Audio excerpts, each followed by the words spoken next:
Assalamu alaikum, Doctor. It's my honor to standing here asking this question. And at the same time, I'm very sad to ask this question. If the Quran is a book of the guidance, and the Islam is a religion of the knowledge and all this, then why we are Muslim as a nation, as a majority, we are standing in the back among the nations? Why, when we compare our nation with the other nations, we see a big hole between us and them? The brother asked a very good question, very important question, very relevant question. That if Quran has so much of information regarding science, technology, it's a book of knowledge, book of guidance, then why are we Muslims backward? It's a very good question. The reason is, if we look back into the history, from the 8th to the 10th century, we read in the historical books, the Europeans, they called it as the Dark Ages. Dark for whom?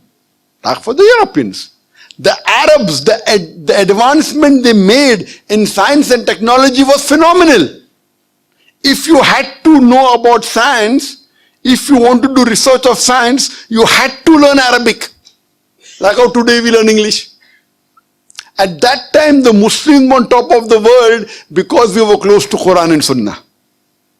Today, the reason the Muslims are backward is because we are far away from Quran and Sunnah. So Quran is not to blame, you and I are to blame.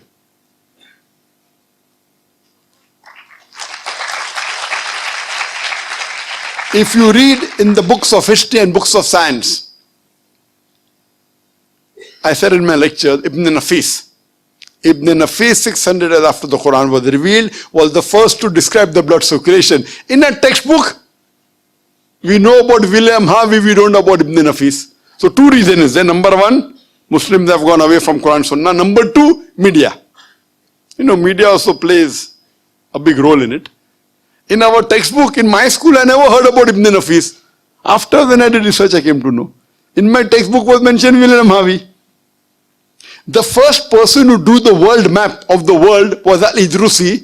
In 1154, he was a Muslim. Do you know the numbers that we have? 1, 2, 3, 4. What's it called? What's it called, 1, 2, 3, 4? What is it called? Say loudly. Arabic numerals. How we have Roman numerals? 1, 2. Arabic numeral, why? Because 0 was first introduced by the Indian, the Arabs took it up, put a decimal point, and we have the Arabic numerals.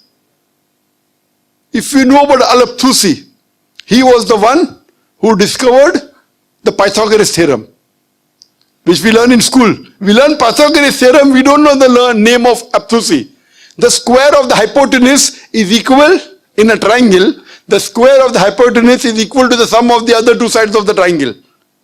Do you remember or you've forgotten? You remember, na? MashaAllah, good student. Who was the person who discovered it? Now you came to know, correct? Better late than never. Al-Abtusi, Muslim. Trigonometry, we learn trigonometry. Who is the main person of trigonometry? Al-Biruni.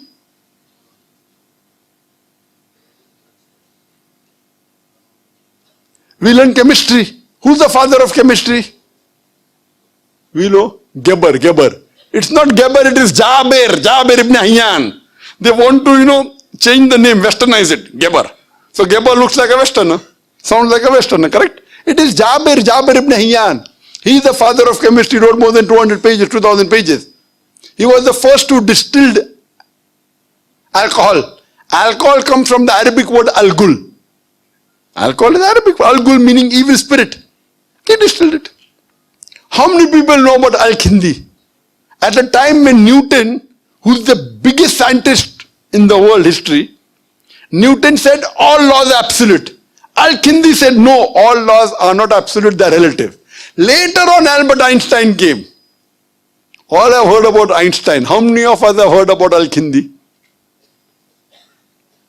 The two brothers, Muhammad Ahmad and Hassan Shakir, they told the area of the earth from an angle at the Red Sea.